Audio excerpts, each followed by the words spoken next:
ini adalah area support yang kuat.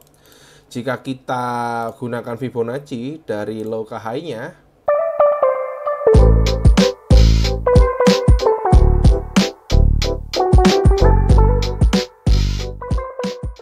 Assalamualaikum warahmatullahi wabarakatuh. Welcome back to my channel di Dani Trading Channel, channel yang membahas tentang apapun itu tentang trading. Sekarang saatnya seperti biasa setiap 1 minggu sekali saya akan memberikan analisa di market gold, Nasdaq dan Bitcoin untuk tanggal 19 Mei hingga tanggal 23 Mei, hari Senin sampai hari Jumat. Oke guys, langsung aja seperti biasa. Yang pertama, market yang pertama yang akan saya bahas yaitu gold. Oke, seperti biasa diawali dengan time frame weekly ya, karena ini time frame-nya karena ini analisanya mingguan ya. Jadi kita mulai dengan time frame weekly.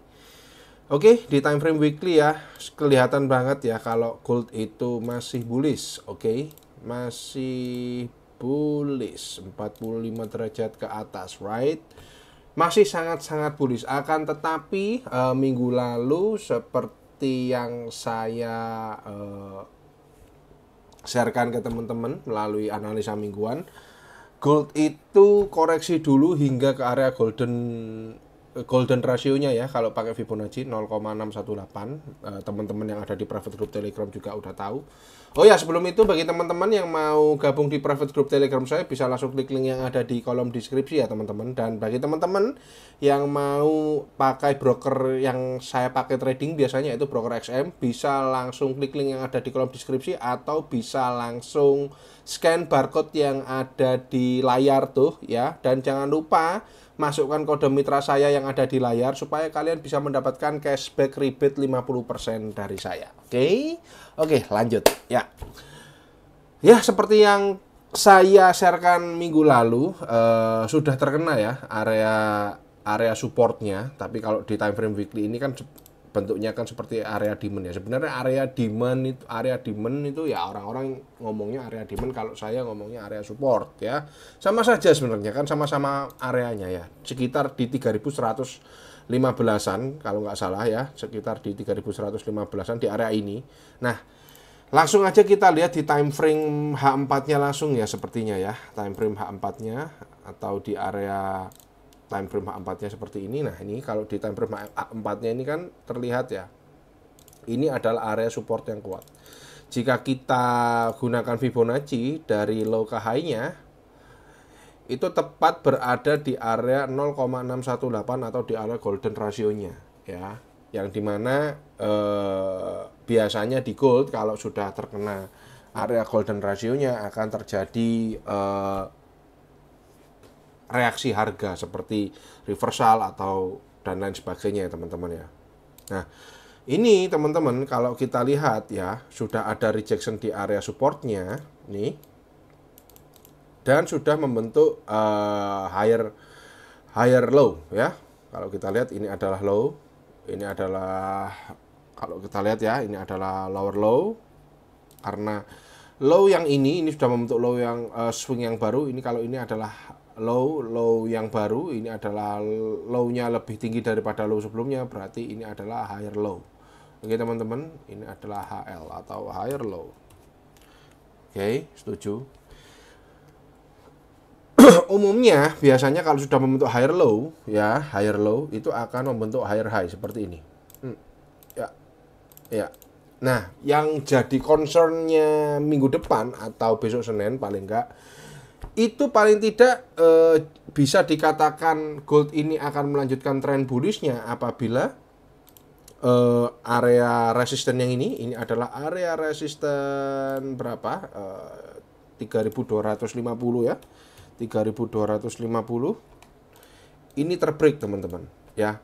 Apabila area resisten 3250 ini terbreak, maka bisa dipastikan break and retest tentunya seperti ini break, lalu ada retest seperti ini ya, ada potensi gold akan terus naik hingga ke area minimal ke area ini teman-teman, area resisten yang paling tinggi ini, yang tinggi yang ini sekitar area 3420. Oke.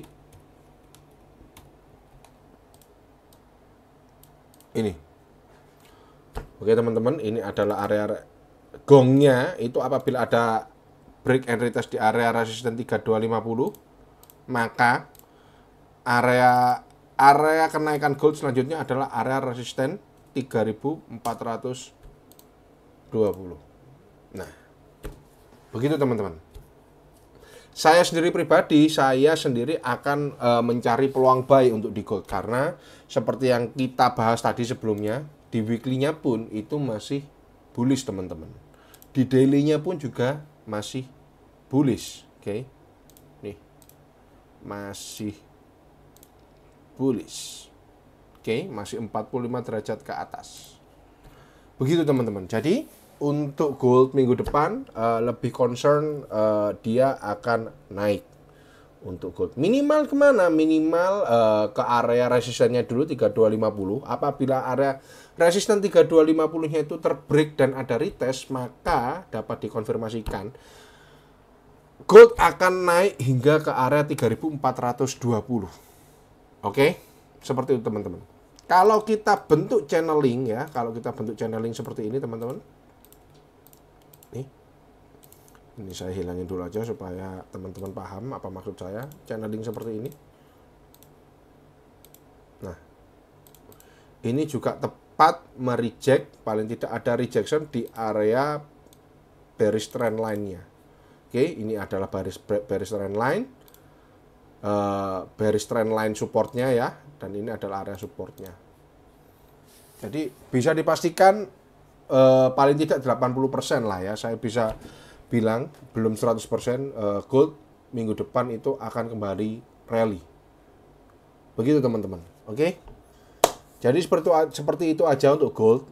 Rally-nya itu hingga paling tidak itu ke area 3250 dulu. Ya. Naik ke 325 wait 250. Sini.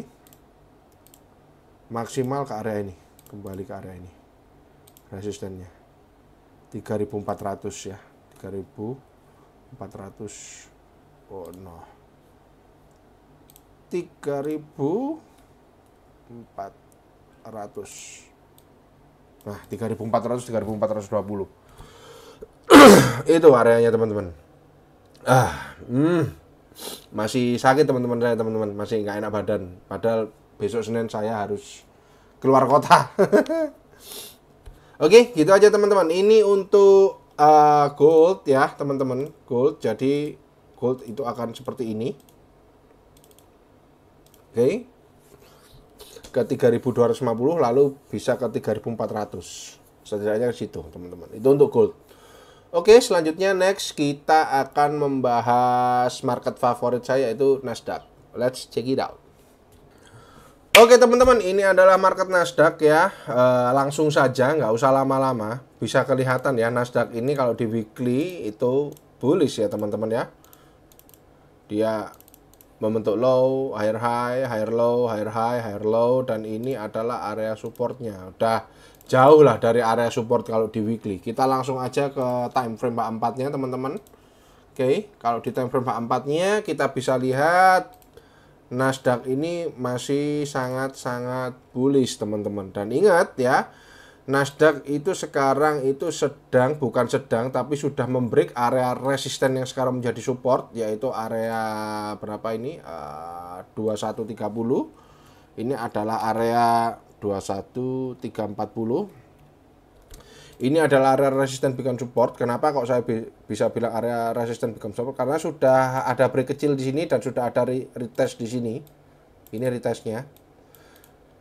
Bisa dipasti paling tidak 95% Nasdaq minggu depan akan kembali rally, setidaknya untuk di awal dia akan naik hingga ke area ini teman-teman. Nih, 21750 lah. 21750. Oke. Ini lumayan teman-teman, sekitar ada 500 pips mungkin ya, 300 pips kali ya. Atau 400 pips. Oh, lumayan teman-teman. Ada setidaknya Senin itu kalau rally naik langsung naik itu ada 300 sampai 400 pips lah. Itu it's good, man. It's good. Jadi untuk Nasdaq ya minggu depan, karena saya agak cepet-cepet ya teman-teman ya, karena badan saya masih agak nggak enak ya. Itu masih bullish ya, bisa kelihatan kok ini teman-teman. Oke, sangat-sangat terlihat, dia masih sangat bullish. Setidaknya hari Senin dia bisa ke area 21750. Dan itu 300-400 pips lah, lebih mungkin, bisa lebih mungkin. Itu teman-teman untuk Nasdaq ya. Jadi Nasdaq itu sebenarnya sudah ada break and retest di area 21340 ya, resisten become support, dan target selanjutnya adalah area resisten 21750, dan itu secara, kalau dihitung secara pips sangat-sangat gede teman-teman ya. Sangat-sangat banyak, kalian kenyang kalian.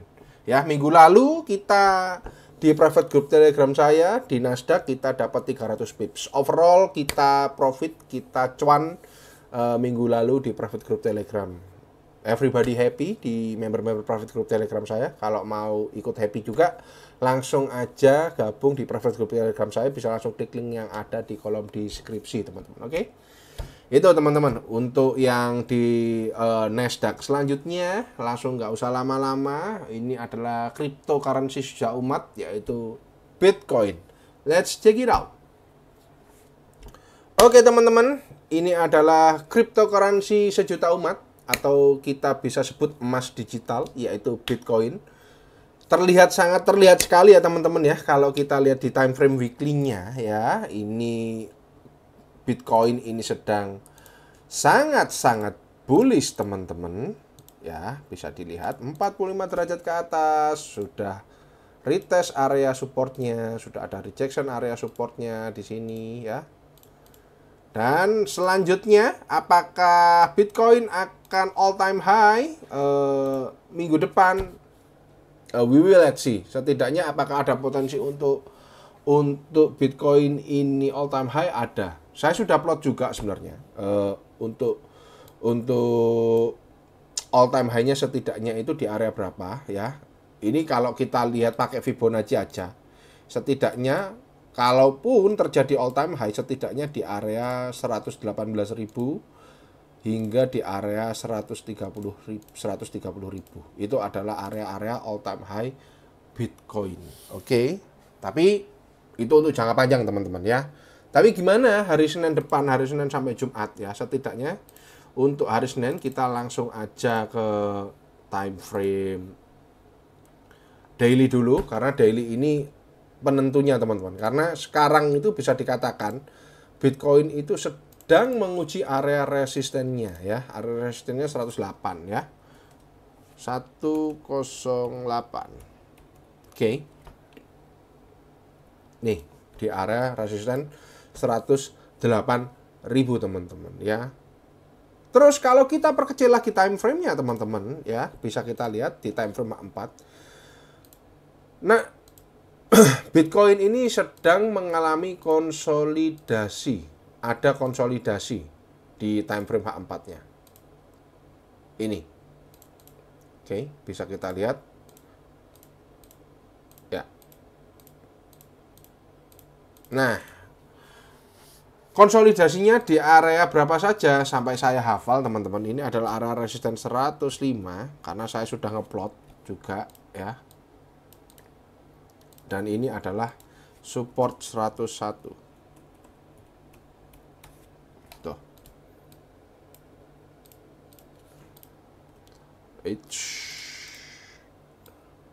Nah, terus gimana Mas Bang Pak kalau Bitcoin itu seperti ini, kita yang invest di Bitcoin di spot market, apa yang harus kita lakukan Mas? Nah, saya pribadi, saya sendiri juga ada yang di spot market teman-teman ya. Tidak saya kalau di kripto nggak hanya di trading untuk Bitcoin, saya nggak hanya trading di futures, tapi saya juga di spot. Bagi teman-teman yang ada di spot market, teman-teman itu bisa mulai cicil Bitcoinnya apabila harga itu menyentuh area supportnya 101. Tapi bukan ketika menyentuh, bukan langsung dibeli ya, enggak, tapi tunggu rejection dulu. Ya, tunggu candle rejection. Candle rejection itu bisa berupa pin bar, bisa berupa inside bar, teman-teman. Cari sendiri di internet banyak apa itu pin bar, apa itu inside bar. gitu. Atau cara kedua adalah kalau misalnya teman-teman kehilangan momen itu, cara kedua adalah tunggu area resisten 105 ini itu di break dan ada retest, break seperti ini dan ada retest. Ketika ada retest, teman-teman bisa langsung cicil beli. Lumayan teman-teman, bisa kalau minggu depan ternyata Bitcoin itu all time high, teman-teman bisa cuan kalau di spot tuh 15 sampai 25% kalau nggak salah. Lumayan teman-teman.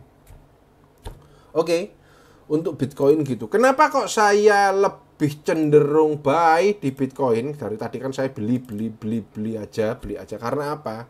Kalau di 4 tuh bisa kelihatan teman-teman. Ini kan konsolidasi kan hanya bentuk base kecil saja kalau saya bilang ya. Tapi kalau secara overall ya, Bitcoin itu meskipun di 4 itu masih bullish teman-teman. Ya. Low, high, higher low, higher high, higher low, higher high, higher low, higher high, konsolidasi, rally, base rally. This one teman-teman ya. Jadi seperti itu teman-teman. Jadi kalau saya pribadi untuk minggu depan ya, saya masih mencari area mencari untuk buy. Nah, kalau di futures ngebuy-nya itu TP-nya di mana? Kalau saya sendiri, kalau saya sarankan TP-nya tuh berada di area resisten yang ini, teman-teman. Oke. Sorry, bukan yang ini. Resisten yang ini. Nah, tepat di all time high-nya, sekitar di 108. 109 lah ya. Nih. Ini adalah area target saya. Oke. Jadi bisa jadi seperti ini, dia langsung break, retest. Nah, gitu. Jadi seperti itu untuk teman-teman yang di futures. Caranya sama, ngebuy caranya nanti bisa di area supportnya sini. Area support sini 101 atau nunggu break and retest di area 105. Oke. Ini kan area support 101. Wait. Ini adalah area 101. Dan ini adalah area 105. Sampai saya hafal, teman-teman. Ya. Gini kalau saya. Break, retest. Oke. Sesederhana itu. Ya mungkin saya sekarang bisa ngomong sederhana ya. Tapi bagi teman-teman kalau yang masih bingung bisa tanyakan di kolom komentar. Insya Allah nanti saya jawab teman-teman ya. Jadi seperti itu teman-teman. Oke, untuk roadmapnya minggu depan untuk ketiga market itu, market gold, Nasdaq, dan Nasdaq. Sorry kalau masih agak nggak jelas ya, karena saya juga masih pusing kepala sebenarnya. Jadi saya neranginnya agak sedikit cepet-cepetan ya. Tapi setidaknya saya kasih roadmap ya. Setidaknya ketiga market itu, gold, Nasdaq, dan Bitcoin, saya lebih cenderung untuk cari peluang buy di tiga market itu. Oke, gitu aja teman-teman ya. Jangan lupa ya, kalau mau join di private group Telegram saya bisa langsung klik link yang ada di kolom deskripsi. Atau kalian yang mau buka akun di broker XM, broker yang saya pakai trading di futures, di OTC market, kalian bisa pakai broker XM. Kalau mau buka akunnya bisa klik link yang ada di kolom deskripsi atau langsung scan di barcode yang ada di layar monitor ini ya, di layar monitor kalian lah ya. Di-scan aja barcode-nya dan jangan lupa masukkan kode mitra saya untuk kalian bisa mendapatkan cashback rebate 50% dari saya ya. Apa itu cashback rebate 50%? Cashback rebate 50% adalah komisi saya sebagai IB atau afiliator di broker XM. Saya bagi-bagi 50% untuk kalian. Enak kan? Dan itu bisa kalian WD juga, bisa kalian tradingkan juga ya. Asalkan dengan syarat asalkan kalian trading di broker XM dengan ID akun yang under saya. Nah, kalau mau under saya, ya langsung aja buka akun ya, bisa langsung scan di barcode yang ada di layar atau kolom yang ada kolom deskripsi dan jangan lupa masukkan kode mitra saya yang ada di layar. Itu teman-teman. Udah, gitu aja teman-teman. Thank you for watching. I'll see you on next week ya. I'll see you next week ya. Semoga kalian sehat selalu. Saya lagi masih nggak enak badan ya. Hari Senin besok saya harus keluar kota juga teman-teman ya. Insya Allah mungkin untuk live tradingnya mungkin hari Senin saya nggak ada. Selasa insya Allah ada, Rabu saya nggak ada mungkin live trading, mungkin cuman live tradingnya cuman sekali ya, antara Senin, Selasa atau Rabu, dan hari Kamis, Jumat mulai live trading lagi seperti biasa teman-teman. Oke, gitu aja. Thank you for watching. I'll see you next week ya. Adios.